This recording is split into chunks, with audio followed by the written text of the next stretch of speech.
Hello दोस्तों, आपका बंधु क्लासेस में स्वागत है। तो आज हम लोग उत्तर प्रदेश विशेष से बनने वाले अति महत्वपूर्ण 20 प्रश्नों को देखेंगे, जो आपके एग्जाम यानी आरओ आरओ के लिए काफी महत्वपूर्ण होंगे।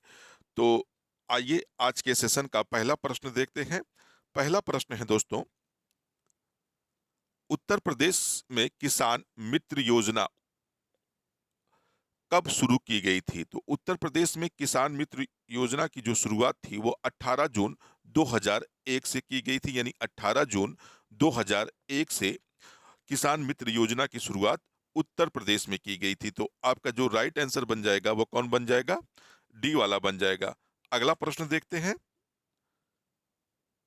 अगला प्रश्न है, निम्नलिखित में से नलकूपों द्वारा सिंचित भूमि क्षेत्र का सबसे अधिक है? यानी जो नलकूपों द्वारा सिंचित भूमि क्षेत्र होती है वह किस राज्य में सर्वाधिक होती है? तो नलकूपों के द्वारा अगर सिंचाई की बात की जाए तो नलकूपों के द्वारा सर्वाधिक सिंचाई किस राज्य में होती है? उत्तर प्रदेश में। अगर उत्तर प्रदेश में सिंचाई के साधन की बात की जाए तो सर्वाधिक नलकूपों के द्वारा, यानी नलकूपों के द्वारा सर्वाधिक सिंचाई होती है। उसके बाद नहरों के द्वारा, फिर कुओं, आवलिक, तालाबों के द्वारा, आवलिक तालाबों के द्वारा उत्तर प्रदेश में क्रमशः क्या है, ये सिंचाई की जाती है। तो कभी कभी क्रम मिलाने के लिए भी आता है एग्जाम में। आइए अगला प्रश्न देखते हैं। अगला प्रश्न है, उत्तर प्रदेश निम्न में से किन फसलों का देश में सबसे बड़ा उत्पादक है? यानी कौन सी ऐसी फसल है जिनका सर्वाधिक उत्पादन उत्तर प्रदेश में किया जाता है? गन्ना, धान, आलू, मक्का। तो गन्ना की उत्पादन की अगर बात की जाए तो उत्तर प्रदेश अग्रणी है। धान के उत्पादन में तो उत्तर प्रदेश किस स्थान पर है? द्वितीय स्थान पर। प्रथम स्थान पर पश्चिमी बंगाल है। यानी धान के उत्पादन में पहला स्थान किस राज्य का है? तो पश्चिमी बंगाल का है। आलू के उत्पादन में देखा जाए तो उत्तर प्रदेश पहले स्थान पर है, और मक्के के स्थान पर भी उत्तर प्रदेश क्या है, अग्रणी नहीं है। तो इसलिए हमारा क्या विकल्प बन जाएगा? एक और तीन। यानी हमारा राइट आंसर क्या बन जाएगा? एक और तीन वाला राइट आंसर हो जाएगा। अगला प्रश्न देखते हैं। अगला प्रश्न है, निम्नलिखित में से कौन नदी यमुना की सहायक नदी नहीं है? यमुना की सहायक नदी नहीं है। बेतवा, केन, चंबल या कल्याणी। तो बेतवा भी है, केन भी है, चंबल भी है, लेकिन कल्याणी जो है या यमुना की सहायक नदी नहीं है। या उत्तर प्रदेश की एक लोकल नदी है जो हम कह सकते हैं सरयू की सहायक नदी है। आइए अगला प्रश्न देखते हैं। अगला प्रश्न है, उत्तर प्रदेश में किसान बही योजना कब लागू हुई थी? तो उत्तर प्रदेश में अगर की बात की जाए तो किसान बही योजना जो है 1992 में इस योजना को क्या किया गया था? लागू किया गया था। कहाँ? उत्तर प्रदेश में। अगला प्रश्न देख लेते हैं। अगला प्रश्न है, निम्नलिखित में से किस फसल का उत्तर प्रदेश सर्वप्रमुख उत्पादक है? तो उत्तर प्रदेश अगर सर्वप्रमुख उत्पादक की बात की जाए तो उत्तर प्रदेश में सबसे ज्यादा कौन सा उत्पादन होता है? गेहूं का उत्पादन किया जाता है। यानी गेहूं के उत्पादन में उत्तर प्रदेश क्या है? पहले स्थान पर है। अ- अगला प्रश्न देखते हैं। अगला प्रश्न है, निम्नलिखित में से जिले की सीमा नेपाल से मिलती है? तो नेपाल से अगर देखा जाए तो उत्तर प्रदेश की, यानी उत्तर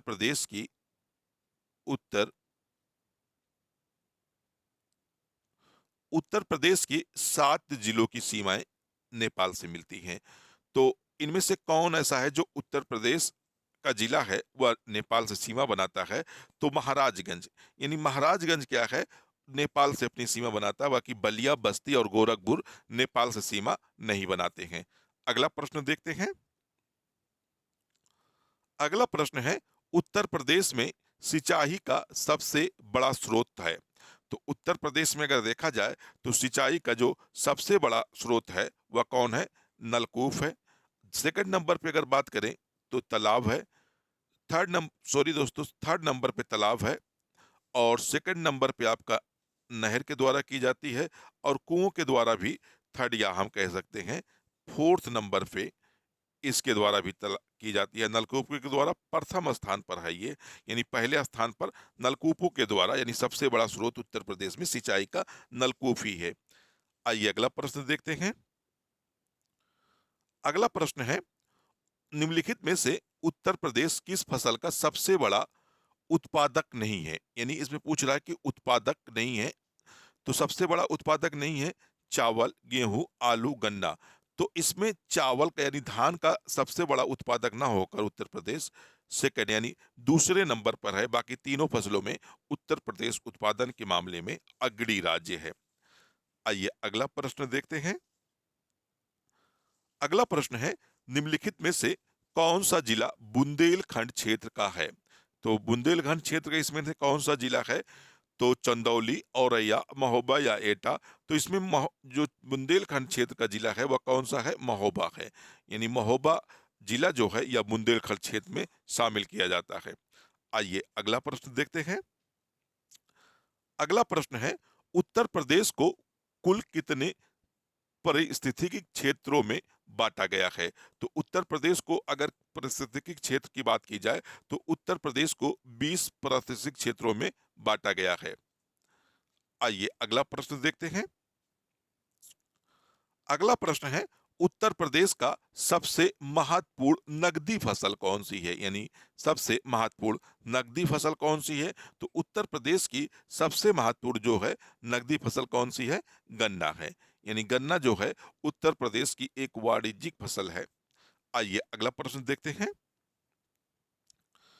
अगला प्रश्न है, अयोध्या के किस संगीतकार ने शास्त्रीय संगीत में टप्पा शैली का विकास किया था? तो टप्पा शैली का जो विकास का श्रेय दिया जाता है वह खुशी महाराज को दिया जाता है। यानी खुशी महाराज के द्वारा ही अयोध्या में टप्पा शैली का क्या किया गया था? विकास किया गया था। अगला प्रश्न देख लेते हैं। अगला प्रश्न है, उत्तर प्रदेश में अवनलिका अपर्दन यानी अवनलिका अपर्दन में सबसे अधिक प्रभावित जिला कौन है? तो अवनलिका अपर्दन सबसे ज्यादा कहाँ होता है? तो इटावा जिला, इटावा जिला जो है या और नलिका प्रदन से सबसे प्रभावित जिला माना जाता है। आइए अगला प्रश्न देखते हैं। अगला प्रश्न है, भारत में उत्तर प्रदेश अग्रणी उत्पादक है दूध का, चावल का, केले का, दालों का। तो दोस्तों अभी इस प्रश्न में क्या हुआ कि इसमें तो उत्तर प्रदेश दूध में अग्रणी उत्पादक था, लेकिन अभी हाल ही में उत्तर प्रदेश को सेकंड पोजीशन मिल गई और प्रथम स्थान पर कौन हो गया? तो राजस्थान हो गया है प्रथम स्थान दूध के उत्पादन में। तो इनमें से अगर देखा जाए तो कोई भी ऐसा राज्य नहीं है जिसमें कोई भी ऐसा उत्पाद नहीं है जिसमें उत्तर प्रदेश पहले स्थान पर हो। तो लेकिन अगर दूसरे स्थान पर बात करें तो हम लोग उत्तर क्या मान सकते हैं? ए वाला उत्तर मान सकते हैं। आइए अगला प्रश्न देखते हैं। अगला प्रश्न है, उत्तर प्रदेश में वायु मृदा अपर्दन से सर्वाधिक प्रभावित क्षेत्र है। अगर वायु मृदा अपर्दन की बात की जाए तो कौन सा क्षेत्र इससे सर्वाधिक प्रभावित होता है? तो पश्चिमी क्षेत्र होता है। पश्चिमी क्षेत्र में खास तौर पर आगरा जिला, आगरा आगरा जिला और मथुरा जिला जो है ये वायु अपर्दन से सर्वाधिक प्रभावित जिले होते हैं। अगला प्रश्न देख लेते हैं। अगला प्रश्न है, उत्तर प्रदेश में प्रथम दुग्ध सरकारी समिति की स्थापना हुई थी। तो प्रथम दुग्ध सरकारी समिति की स्थापना की अगर बात की जाए तो इसकी स्थापना प्रयागराज में की गई थी। अगले प्रश्न की तरफ बढ़ते हैं। अगला प्रश्न है, उत्तर प्रदेश निम्नलिखित में से किन फसलों का देश में सबसे बड़ा उत्पादक है? तो किन फसलों का सबसे बड़ा उत्पादक है? तो आलू का सबसे बड़ा उत्पादक है। नेक्स्ट क्वेश्चन देखते हैं। राज्य में संतरे की पैदावार वाला जिला कौन सा है? यानी उत्तर प्रदेश में सर्वाधिक संतरे का पैदावार किस जिले में की जाती है? तो संतरे की जो पैदावार सर्वाधिक होती है वह सहारनपुर जिले में होती है। सहारनपुर जिले में संतरे की सर्वाधिक पैदावार की जाती है। अगला प्रश्न देखते हैं। अगला प्रश्न है, उत्तर प्रदेश के तराई क्षेत्र विशेषकर सिद्धार्थनगर में उगाए जाने वाले सुगंधित चावल की किस्म है? यानी जो सिद्धार्थनगर में उगाया जाता है चावल वह कौन सा है? काला नमक है। काला नमक चावल है जिसे क्या है? जीआई टैग भी मिला हुआ है। तो दोस्तों, आपको अगर वीडियो अच्छा लगा हो तो वीडियो को लाइक और शेयर जरूर करिएगा। चैनल पर नए जुड़े हो तो चैनल को सब्सक्राइब कर लीजिएगा और बेल आइकन का बटन जरूर प्रेस कर दीजिएगा, जिससे मेरा आने वाला प्रत्येक वीडियो का नोटिफिकेशन आपको मिलता रहे।